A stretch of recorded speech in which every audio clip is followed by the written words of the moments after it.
Il était une fois, dans un endroit très proche, un virus appelé coronavirus.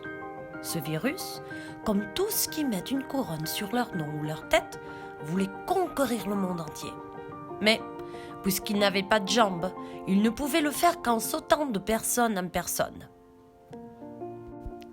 Les hommes et les femmes les plus forts du monde, ou plutôt les femmes et les hommes qui se croyaient les plus forts du monde, sont arrivés dans ce pays.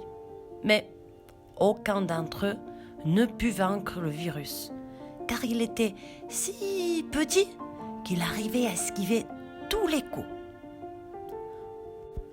Comment le vaincre puisqu'il est si petit ? Commencèrent à se demander les gens. Oh, mais c'est facile, dit un enfant qui passait par là. Un enfant qui représente tous les enfants du monde et qui, dans cette histoire, symbolise le bon sens, une caractéristique humaine qu'on perd souvent quand on grandit, tout comme la capacité de voir l'éléphant à l'intérieur du bois du Petit Prince. « S'il n'a pas de jambes, ajouta le petit, c'est que nous sommes les siennes.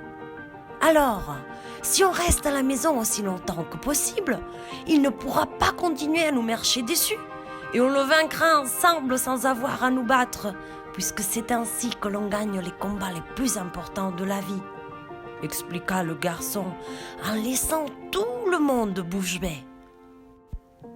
Et c'est ainsi que tous les enfants sont restés à la maison pendant quelques semaines et que les adultes ont retrouvé un peu du bon sens des plus petits. C'est ainsi que tout le monde a eu le temps de relire Le Petit Prince et de le comprendre. Et c'est ainsi qu'on a découvert que les vraies victoires se gagnent avec des armes invisibles pour les yeux.